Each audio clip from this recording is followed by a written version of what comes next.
वेळेचं व्यवस्थापन, time management कशी करावी हा विषय आज आपण समजावून घेऊ. मुखावाटे गेलेला शब्द आणि संपून गेलेली वेळ या दोन गोष्टी कधीच परत येत नाहीत. मानवी आयुष्याचे गणित संत एकनाथांनी एका अभंगामध्ये मांडले आहे. बालपण खेळण्यात जाते, निम्मे आयुष्य झोपण्यात जाते, 25% वेळ रोजच्या गरजांसाठी प्रातर्विधी, स्नान, जेवण वगैरेमध्ये जाते, 15% वेळ प्रवास, गप्पा, करमणूक, खेळ, टी व्ही, व्याख्याने, आपत्कालीन गोष्टी, आजारपण इत्यादी गोष्टीत जातो व जीवनातील फक्त 10% वेळ कामासाठी शिल्लक राहतो. तेवढ्या वेळेचा जरी सदुपयोग झाला तरी बरेच काही साध्य होऊ शकते. किंबहुना इतर अनेक फालतू गोष्टींना टाळून तो वेळ ध्येयप्राप्तीसाठी कारणे लावला तरी यश मिळू शकेल. रोज 10 ते 5 काम करण्याची सवय असेल त्याऐवजी सकाळी 5 ते रात्री 10 अशी वेळ ठरवा. तुमचे बरेच कार्य साध्य होईल. गेलेला पैसा परत कमवता येतो, पण हातातून निसटलेला क्षण परत कधीच येत नाही याचे सदोदित भान ठेवा. आयुष्यात वेळेइतकी मौल्यवान गोष्ट कोणतीच नाही, म्हणून वेळेला फार जपा. म्हणून ज्या गोष्टीतून फुकट वेळ वाया जातो ती कारणे शोधा व ती दूर करण्याचा प्रयत्न करून जास्तीत जास्त वेळ सत्कारणी लावा. व्यक्ती एखादी गोष्ट करण्याचे मनात ठरवते, आज करू, उद्या करू असे म्हणता म्हणता रोजच्या रुटीनच्या जीवनात त्याला कधीच जमत नाही आणि त्यातच तो मरून जातो व त्याची इच्छा कायमचीच राहून जाते. पिंडाला कावळा सेवेना की दुसरा कोणीतरी येतो, नमस्कार करून त्याची ती राहून गेलेली इच्छा पूर्ण करण्याचे वचन देतो, मात्र याच्या कामातूनही याला ते जमत नाही आणि हा सुद्धा असाच मरून जातो. प्रत्येकाने स्वतःच्या जीवनाचे ऑडिट करून तपासून पाहावे. तुम्ही आता जिथे आहात आणि जसे आहात या आयुष्यापर्यंत काय कमावले याचा विचार करा आणि मनाला एक प्रश्न विचारा, खरेच मी जर मनापासून आणखी जास्त कष्ट घेऊन व त्या वेळेची कामे वेळेत पूर्ण केली असती तर आजच्या परिस्थितीपेक्षा मी आणखी जादा कमावू शकलो असतो का? या प्रश्नाचे उत्तर मन नक्कीच होय असे देईल. प्रत्येकाने अंतर्मुख होऊन विचार करून स्वतःलाच तपासून पाहावे व आपला वेळ कशा कशात वाया जातो याचा विचार करावा. तुम्हाला आढळून येईल की बिनकामाच्या व अत्यंत कमी महत्त्वाच्या गोष्टींसाठी तुमचा दीर्घ वेळ गेलेला आहे. तुमचा दिवस कसा जातो याच्यावरून तुमचे वर्ष कसे जाते व वर्षावरून अख्खे आयुष्य कसे जाते हे कळून येते. कारण दिवसांनीच वर्ष बनते व वर्षावर्षांनी आयुष्य संपत असते. म्हणून उठल्यापासून प्रत्येक क्षण सत्कारणे लावा.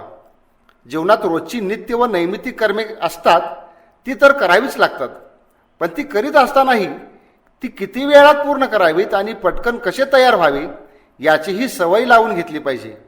लवकर उरकायचे याचा अर्थ असा नव्हे की गडबडीत उरकायचे.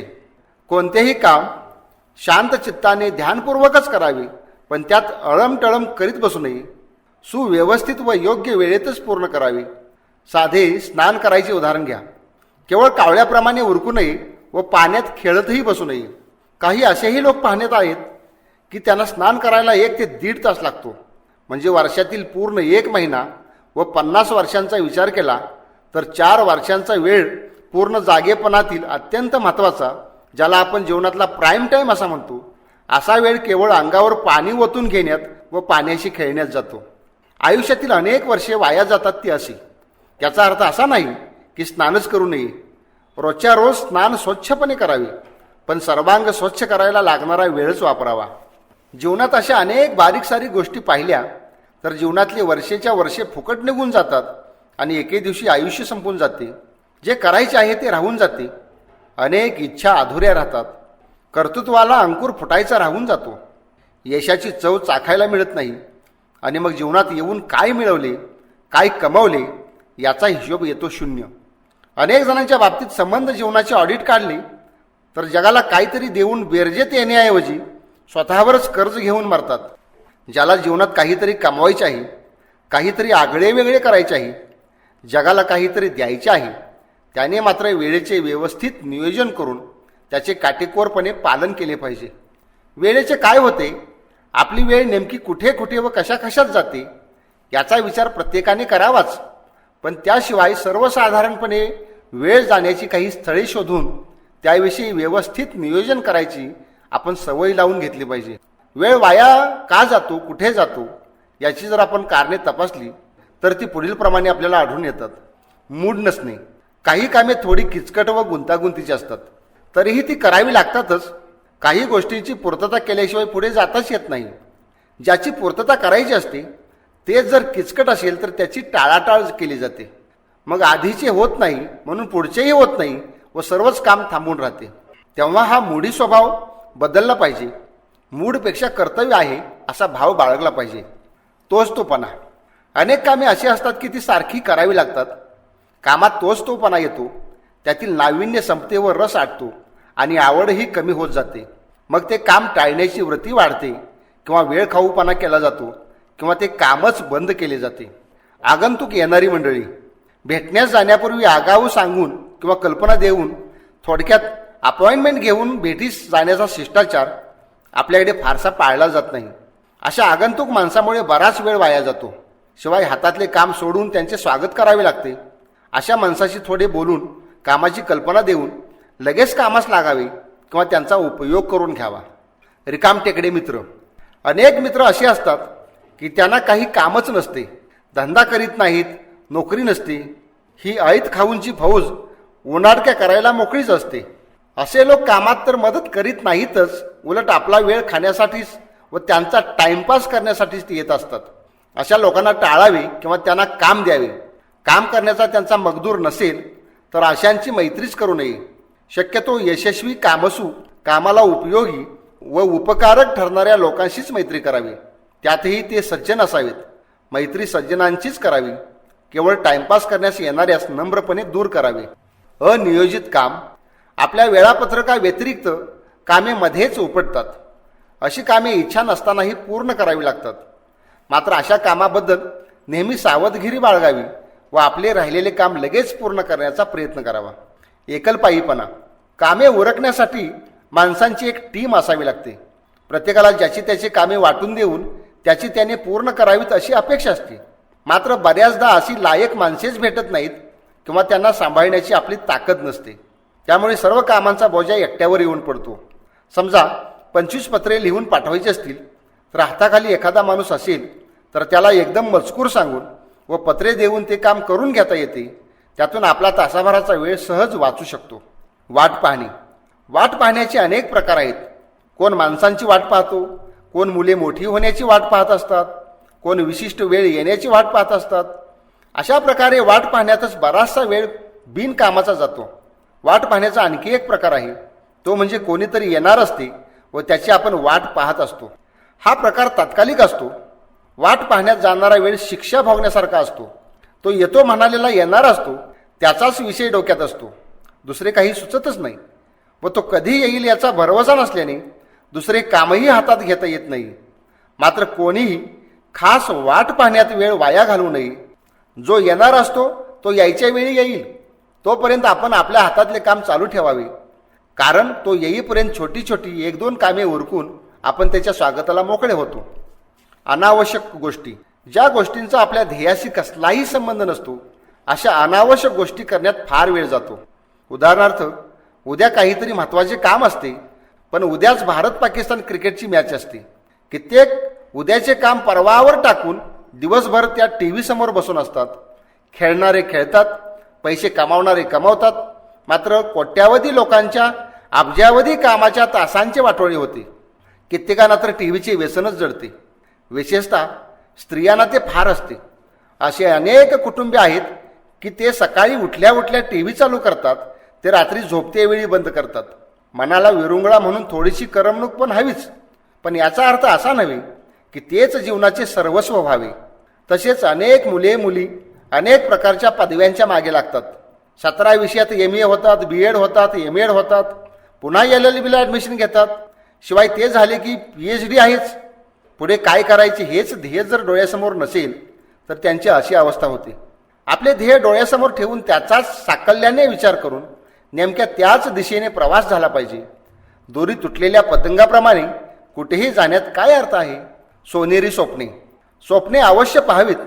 ज्याचे स्वप्न मोठे तो मोठा होण्याचा चान्स अधिक. पण केवळ स्वप्नामध्येच फार वेळ वाया जातो. अशी स्वप्ने पाहण्याची सवय बालकापासून वृद्धांपर्यंत सर्वांना असते. स्वप्ने पाहावीत, पण जे स्वप्न पाहाल त्याचा पाठलाग करून ते वास्तवात उतरवण्याचा प्रयत्न करावा. नाहीतर एक स्वप्न पूर्ण करण्यास सुरुवात करणार तोच दुसरे स्वप्न सुरू होते. यामुळे स्वप्न हे स्वप्नच राहते व व्यक्ती आहे तिथेच मनोराज्याच्या मनोरथात बसून जीवनातला अमूल्य वेळ वाया घालवते. याशिवाय युवक युवती व तरुण तरुणी लैंगिक विषयाच्या चिंतनात बराच वेळ फुकट घालवतात. गुलाबी दिवसाची सोनेरी स्वप्ने पाहून तासन तास त्याचेच चिंतन चाललेले असते. युवक युवतींचा विचार करण्यातील सर्वाधिक वेळ या प्रकारचा विचार करण्यात जातो. हा वेळ जाऊ नये म्हणून त्यांचे त्या विषयाचे शिक्षण होणे आवश्यक आहे. समाज सुधारण्याचे व्यसन. कॉलेजच्या तरुणांचे आदर्श स्वप्नांचे वय असते. स्वातंत्र्य लढ्यात याच वयातील तरुणांनी सर्वाधिक बलिदान दिले आहे. अशा वयातील मुलांना ज्यांनी आदर्शवाद चघळून चघळून थुंकून टाकलेला असतो असा कोणीतरी तथाकथित ढोंगी समाजसुधारक आदर्शवादावर प्रवचने देतो. तरुणांना तो भावतो आणि सर्वस्व झोकून देऊन तरुण त्यात उतरतात. व्यक्तीने समाज सुधारण्याचा प्रयत्न करणे म्हणजे प्रचंड पर्वतावरील भल्या मोठ्या कातडावर आपले डोके आपटण्यासारखे आहे. अनेक लोक गेंड्याच्या कातडीचे असतात. दुर्दैवाने त्यांच्याच हातात समाजाच्या चाव्या आहेत. सर्वसामान्य समाजाला रोजीरोटीचाच प्रश्न भेडसावत असतो.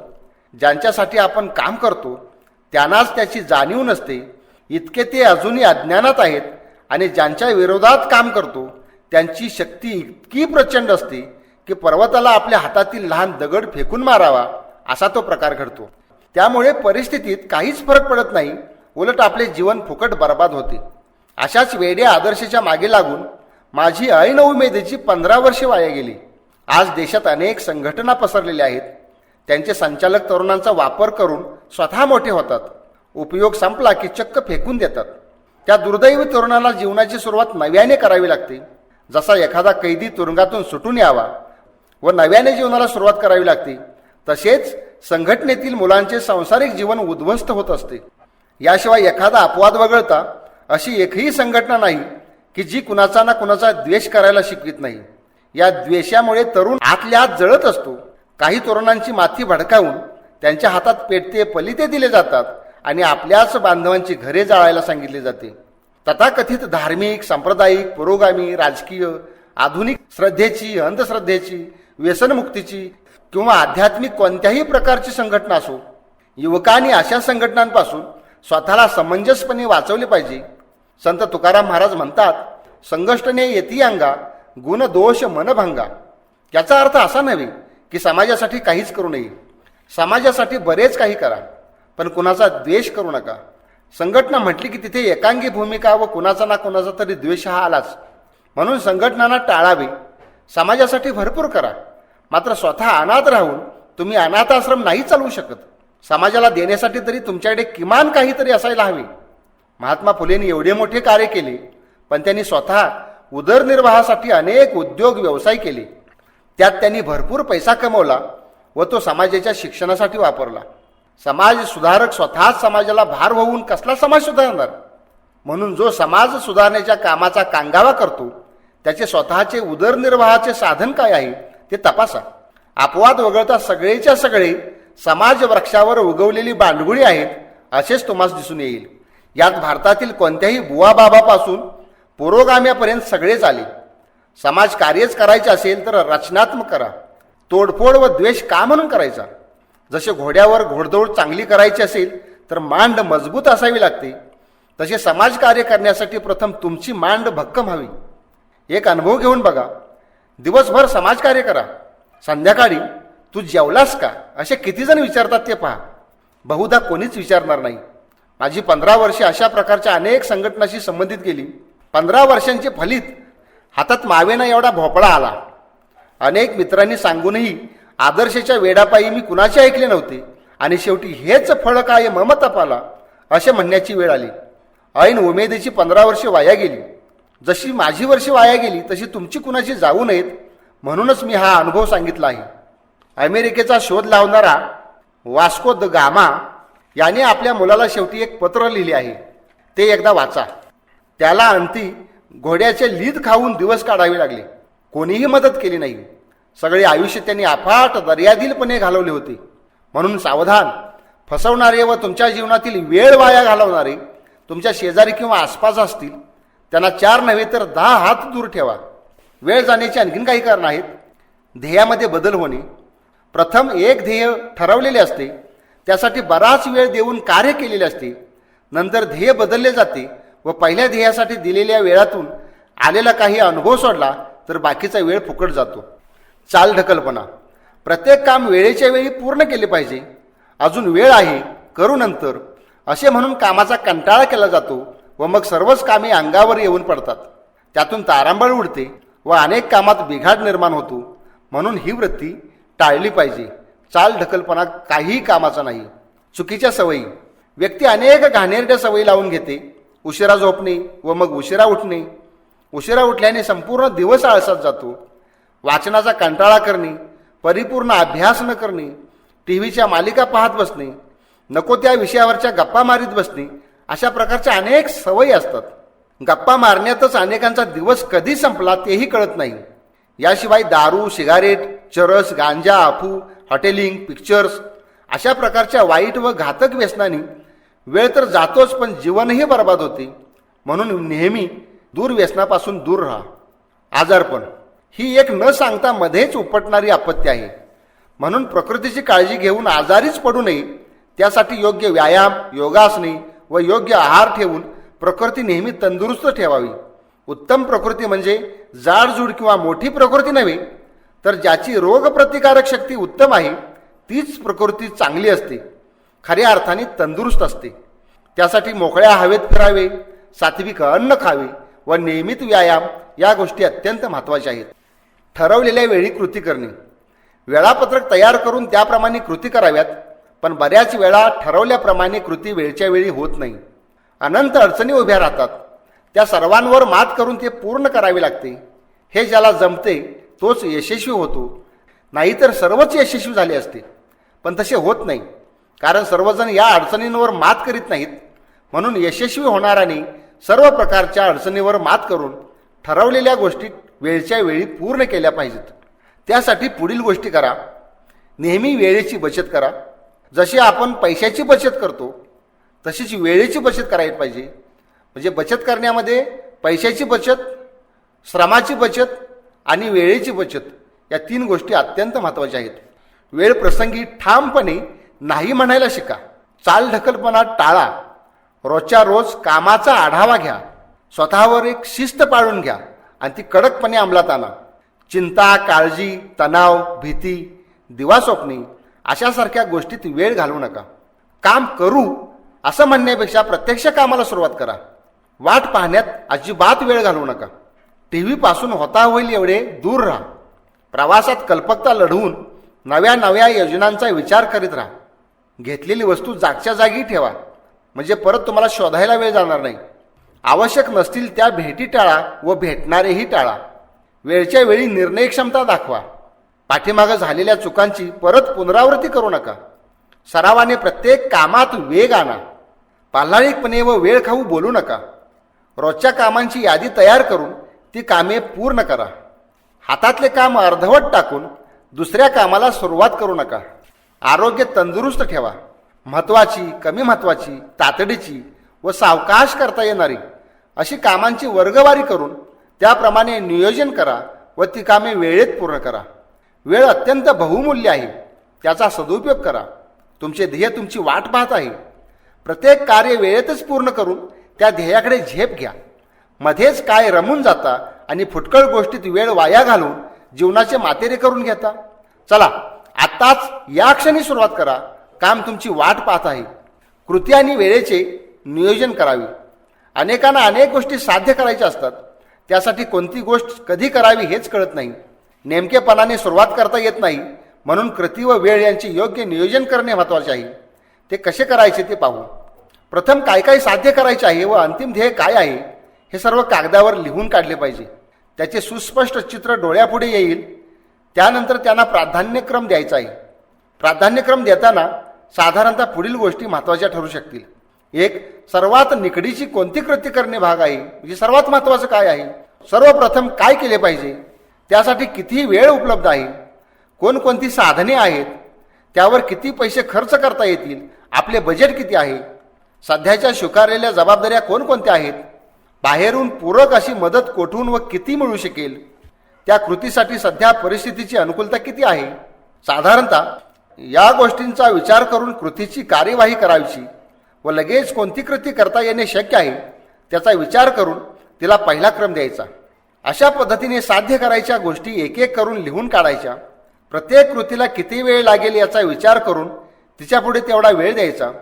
त्यातही काही कृती एक साथही होणारे असतात, ते लिहून काढायचे. मात्र लागणारा वेळ, दिवस, आठवडे, महिने किंवा वर्ष याचा नीट विचार करून लिहायचे. थोडी लवचिकता ठेवून वेळ लिहायचा. कुछ पाने के लिए कुछ खोना भी पडता है ही मन नेहमी लक्षात ठेवायची. कारण वेळापत्रकाची काटेकोर अंमलबजावणी करण्यासाठी काही गोष्टींचा त्यागही करावा लागेल. टी व्ही पाहणे, रिकामटेकड्या गप्पा मारणे, लोळण्यामध्ये दिवसच्या दिवस घालवणे हे सर्व बंद करावं. पहाटे लवकर उठून प्रत्यक्ष कामाला लागणे, पिक्चर्स, पार्ट्या, हॉटेलिंग थांबवणे हे सर्व बंद करावे लागेल. तथाकथित ऐश किंवा चैन अशा वाटणाऱ्या गोष्टींना मुठमाती द्यावी लागेल व मनापासून परिश्रम करण्याची शारीरिक व मानसिक तयारी ठेवावी लागेल. ठरवलेल्या वेळेतच काम पूर्ण करावे. बघू, नंतर करू या शब्दांचा त्याग केला पाहिजे. होईल तसे, जमेल तसे हे तत्व टाकून दिले पाहिजे आणि ठरलेल्या वेळेत ठरलेले काम झालेच पाहिजे हे सूत्र पूर्णपणे अंगी बाणवले पाहिजे. कृतीचे स्वतःवरच बंधन घालून घेतले पाहिजे. ठाम निर्धार व पूर्ण निश्चयाने काम पूर्ण केले पाहिजे. त्यासाठी स्वतःमध्येच कडक शिस्त आणावी लागेल व स्वतःचेच नियोजन व्यवस्थित केले पाहिजे. स्वतःचाच कृतीवर, उद्देशावर, क्षमतांवर व होणाऱ्या कार्यावर पूर्ण विश्वास ठेवला पाहिजे. प्रत्यक्ष वेळापत्रक तयार करताना ते दोन प्रकारचे होईल. एक रोजचे दैनंदिन वेळापत्रक आणि दुसरे दीर्घकालीन उद्देशपूर्तीचे वेळापत्रक. दीर्घकालीन उद्देशपूर्तीचा वेळापत्रकाचा नमुना असा असू शकेल. उत्तम व्यवसाय हे जर ध्येय असेल तर पहिल्या टप्प्यामध्ये पहिल्या वर्षी माहिती मिळवणे, प्रशिक्षणासाठी प्रवेश घेणे, प्रशिक्षण पूर्ण करणे इत्यादी गोष्टी येतील. दुसऱ्या टप्प्यामध्ये अभ्यास, अनुभव आणि हळूहळू सुरुवात हे दुसऱ्या वर्षी प्रशिक्षण, अनुभव आणि प्रत्यक्ष कामास सुरुवात असं करता येणं शक्य आहे. आणि तिसऱ्या टप्प्यामध्ये स्वतंत्र व्यवसाय प्रत्यक्ष सुरू होऊ शकतो. आपल्या कामाचे स्वरूप, उपलब्ध असलेला वेळ, कामाच्या वेळा, रिकाम्या वेळा, वाया जाणारा वेळ, रोजच्या गरजांसाठी द्यावा लागणारा वेळ, अंतिम उद्देशासाठी द्यायचा वेळ यांचा विचार करून हे वेळापत्रक तयार करावे. नमुना म्हणून एक वेळापत्रक पुढे देत आहे. आपल्याला सोयीप्रमाणे प्रत्येकाने स्वतःचे स्वतंत्र वेळापत्रक तयार करावे. आता जे वेळापत्रक सांगणार आहे तो फक्त एक नमुना आहे. वेळ पहाटे 4 ते 7, प्रातर्विधी, स्वच्छता, व्यायाम, ध्यान, योगासने इत्यादी गोष्टी येतील. 7 ते 8 वाचन, स्मरणशक्ती विकास, यातून वाचन सरावही करता येतो. 8 ते 9 नाश्ता, जेवण. 9 ते 10 इतर किरकोळ कामे. 10 ते 6 रोजचे काम. सायंकाळी 6 ते 8 शरीर स्वच्छता, दैनिक किरकोळ कामे व शिल्लक राहिलेली कामे. 8 ते 9 जेवण. 9 ते 10 मनोरंजन, रोजनिशी लेखन, आढावा इत्यादी. 10 नंतर प्रार्थना, ध्यान आणि नंतर झोप. आपल्या सोयी, परिस्थिती, अनुकूलता यांचा विचार करून दैनंदिन वेळापत्रक तयार करावे. तसेच आठवड्यातील विशिष्ट दिवसाचा विशिष्ट वेळ वेगवेगळ्या कामासाठी दिला तरी चालेल. उदाहरणार्थ फिरायला जाणे, देवदर्शन, निसर्गात रमणे, मित्रांना भेटणे इत्यादी गोष्टी यामध्ये येऊ शकतात. यालाच ATA म्हणजेच ॲक्शन टाईम अरेंजमेंट असे म्हणू. एकदा वेळापत्रक तयार झाल्यानंतर त्यात सारखे बदल करू नयेत. आधीच सविस्तर विचार करून ते तयार करावे. तसेच कित्येकदा एका वेळी दोन कृती करता येतात. माहिती जमवण्यासाठी ग्रंथ वाचणे व वाचनाचा वेग वाढवणे ह्या दोन्ही गोष्टी एकाच वेळी होऊ शकतात. पूर्वीच्या अनेक सवयी बदलून नवीन सवयी अंगवळणी पाडून घ्याव्या लागतात. त्या सवयी अंगी बाणवण्यासाठी त्यांचा दैनिक कृती वेळ नियोजनात समावेश करावा लागेल. ती सवय अंगवळणी पडली की मग त्याची गरज राहत नाही. एक सवय अंगवळणी पडण्यासाठी साधारणपणे 21 दिवस ते 3 महिने एवढा कालावधी लागतो. उदाहरणार्थ सकाळी लवकर उठायची सवय व काम झाले की वस्तू त्याच जागेवर नेऊन ठेवण्याची सवय इत्यादी सवयी एकाच वेळी प्रयत्न करून बदलता येतात. समजा एका वेळी 25 सवयी बदलायच्या आहेत. प्रत्येक सवय बदलण्यास 21 दिवस लागतात. म्हणजे या 25 सवयी बदलण्यास 525 दिवस लागणार नाहीत, तर त्या सर्व 21 दिवस ते 3 महिन्यातच बदलू शकतात. म्हणजे एक टावेल वाळायला 1 तास लागतो, तर 1000, 10,000 किंवा 1,00,000 टावेल वाळायला सुद्धा 1च तास लागतो. त्याप्रमाणे या सवयी आपल्याला बदलता येणं शक्य होतं. मात्र एक पथ्य पाळायचे, सवय पाळण्याचे एकदा जरी वेळापत्रक चुकले तरी पुन्हा पहिल्यापासून सुरुवात करायची, पुन्हा 21 दिवस न चुकता करायचे. ते अंगवळणी पडले की मग तो सहज आपला स्वभावच बनून जातो. आढावा घेणे, वेळापत्रक तयार केल्यानंतर त्याप्रमाणे कृती होतात की नाही हे तपासून पाहावे लागेल. कोणत्या गोष्टीला अधिक वेळ गेला, कोणती राहून गेली, कुठे वायफळ वेळ गेला इत्यादी गोष्टींचा आढावा घ्यावा. त्यालाच इंग्रजीत टाइम लॉक करणे असे म्हणतात. तो अशा प्रकारे करतात, दिवसभर केलेल्या कृतींची नोंद करणे, त्या कृती वेळापत्रकाप्रमाणे झाल्यात का ते पाहणे, त्या कृतीविषयी आपले निरीक्षण नोंदवणे. कधीकधी वेळापत्रकात ठरवलेल्या कृतीपेक्षा त्यावेळी दुसरीच कृती करावी लागते. उदाहरणार्थ, वाचन करायच्या वेळी बाहेर जावे लागते, तर कधी दुसरेच काम उभे राहते. त्याला व्यत्यय समजून त्याची नोंद करायची. तर कधी एखाद्या कृतीला ठरवल्यापेक्षा जास्त वेळ लागतो, त्याचीही नोंद करायची. सर्वच गोष्टी आपल्या हातात नसतात. समजा कामासाठी एखाद्या माणसाला भेटायचे असेल तर आपल्या वेळेतच तो उपलब्ध असेल असे नाही, तर त्याच्या वेळेप्रमाणे आपल्याला जावे लागते. अशा गोष्टीही वेळापत्रकात गृहीत धराव्या लागतात. कधी प्रवासात ट्रॅफिक जाम होते, त्यातही वेळ जातो. एक वेळ रस्त्यावरचे ट्रॅफिक जाम झाले तरी चालेल, पण जीवनाचे ट्रॅफिक कधीच जाम होऊ देऊ नका. वेळेच्या बाबतीत सर्वात महत्त्वाचा भाग म्हणजे जीवन अनमोल आहे, ते अनावश्यक गोष्टीत फुकट वाया घालवू नका. तुमच्या ध्येयाच्या पूर्तीसाठी जास्तीत जास्त वेळ कसा देता येईल ते पहा व ठरवलेल्या ध्येयाच्या पाठीमागे लागून ते पूर्ण करा. त्यातच जीवनाचे इतिकर्तव्य आहे.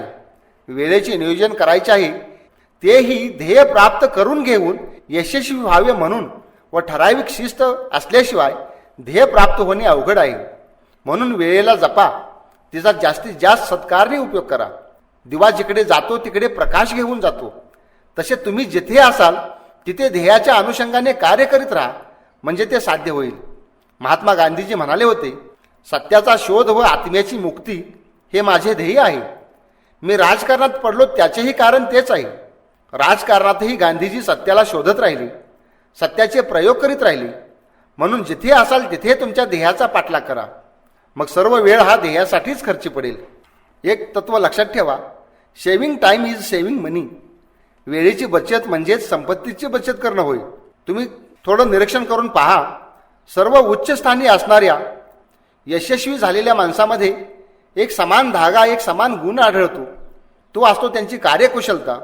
आपलं काम झटपट उरकण्याची क्षमता, आणि ही क्षमता हेच त्यांचं फार मोठं बळ असतं.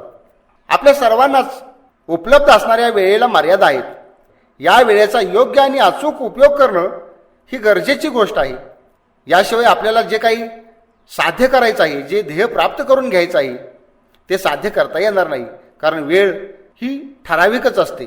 वेळेच्या मागे धावणं, वेळेनुसार धावणं ही आजची खरं तर गरज बनली आहे. पण वेळेच्या मागे लागणाऱ्यांना जीवनाचा फार आस्वाद घेता येत नाही. म्हणून वेळेच्या मागे न लागता आपल्याला वेळेचं योग्य नियोजन करून जीवनामध्ये यशही मिळवता येतं आणि जीवनाचा आस्वादही घेता येतो. अपव्यय म्हणजे काय, तर जे काम केल्यानंतर त्यात वेळ घालवल्यानंतर आपल्याला समाधान मिळत नाही, वेळ वाया गेल्याची रुखरुख लागते, वाईट वाटतं, तो प्रत्येक कालावधी म्हणजे हा वेळेचा अपव्यय ठरतो. जे लोक स्वतःलाच शिस्त लावून घेतात, वेळेनुसार कामे उरकतात, ते फार मोठी समृद्धी, समाधान मिळवू शकतात. शिस्त आणि कार्याची कुशलता हे फार जवळजवळ असतात. कार्यकुशलता आणि तृप्ती, समाधान, आनंद यामध्येही जवळचं नातं असतं. तुमच्या कामावर ताबा असेल, नियंत्रण असेल आणि ते काम करण्यामध्ये जर तुम्हाला मनापासून आनंद वाटत असेल, यातून स्वतःविषयीचा आदर वाढतो आणि सन्मान वाढतो. वेळेचं योग्य नियोजन आणि व्यवस्थापन जर करायचं असेल तर वेळेचा सदुपयोग करण्याची आपल्याला दिशा ठरवावी लागते.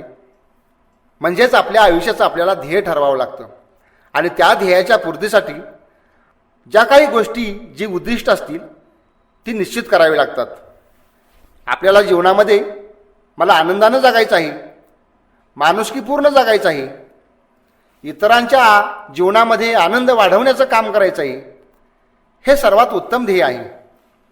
प्रत्येकाचं ध्येय हे वेगवेगळं असू शकतं. आपल्याला काय काय मिळवायचं आहे अशा लाईफ टाईम गोलची म्हणजेच आयुष्यभराच्या उद्दिष्टाची एक यादी तयार करा. नेमकं काय मिळवायचं आहे ते नेमकेपणाने लिहा. उदाहरणार्थ, कुणाला अभिनेता व्हायचं असतं, नेता व्हायचं असतं, वक्ता व्हायचं असतं, इंजिनियर, प्राध्यापक, डॉक्टर इत्यादी बनायचं असतं. कसल्या प्रकारचं घर हवं असतं, प्रसिद्धी, संपत्ती, कार, बंगला, परदेशवारी, नोकरी, छंद, व्यवसाय, कौशल्य, काय आपल्याला हवं असतं त्याची यादी तयार करा. त्यानंतर व्यावसायिक उद्दिष्टांची यादी तयार करा. नेमक्या बाबी आधी लिहा. उदाहरणार्थ, अमके पद मला मिळवायचं आहे, अमक्या पदामध्ये मला बढती मिळवायची आहे, विशिष्ट पगार हवा आहे, मला एवढा व्यवसाय करायचा आहे, इत्यादी गोष्टींची यादी असणं महत्त्वाचं आहे.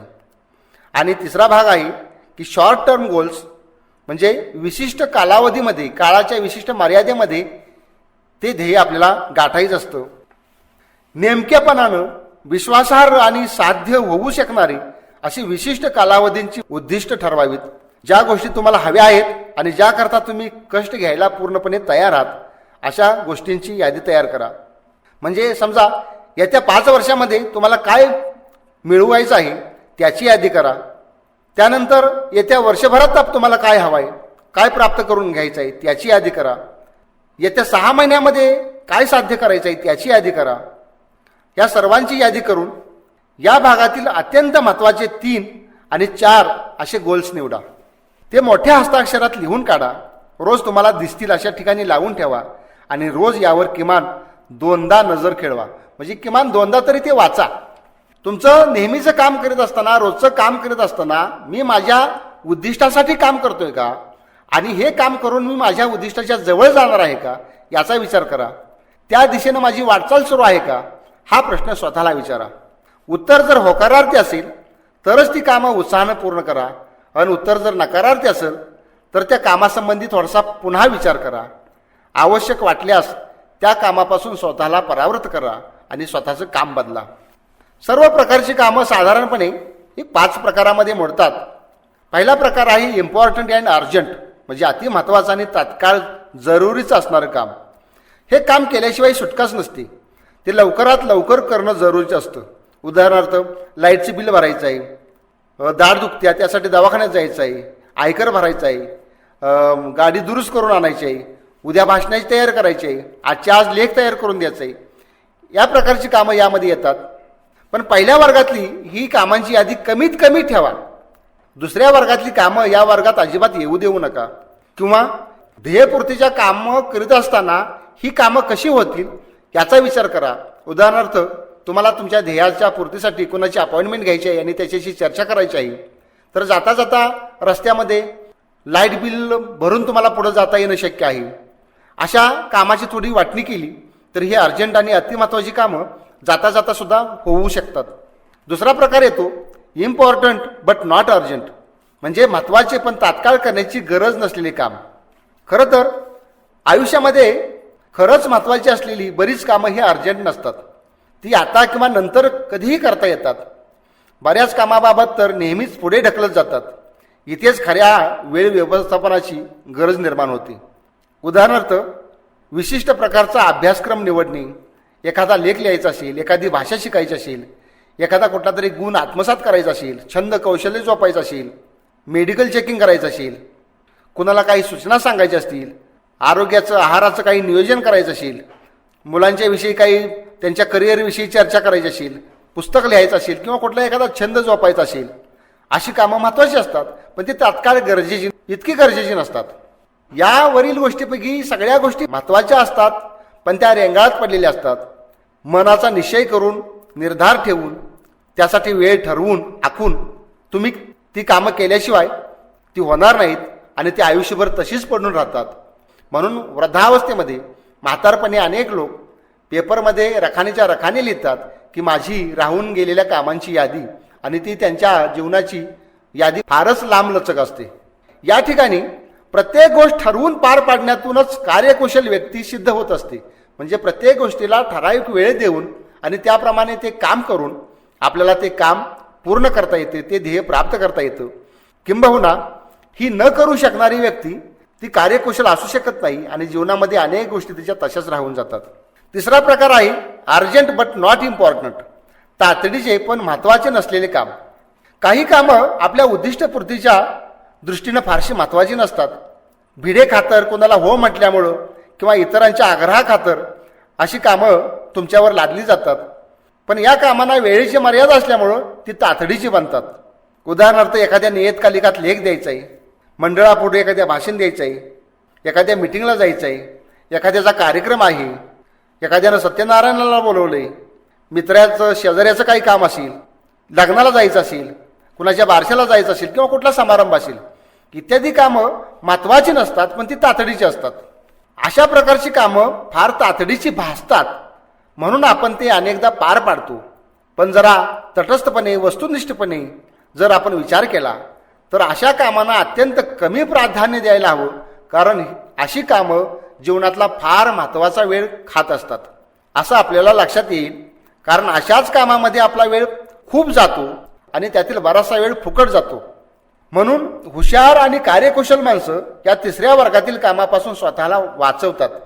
ती कामं अंगावर न ओढवून घेण्याची पद्धत विकसित करतात किंवा आपला प्रतिनिधी म्हणून कुणाला तरी पाठवतात. रूढी, परंपरा, सामाजिक दिखाऊ वृत्तीला, दडपणाला ती बळी पडत नाहीत आणि अशा प्रकारची ती स्वतःची मानसिकता तयार करून घेतात. अशा प्रकारच्या दडपणापासून स्वतःला वाचवण्यासाठी आपल्याला कठोरपणे पावले टाकावी लागतात.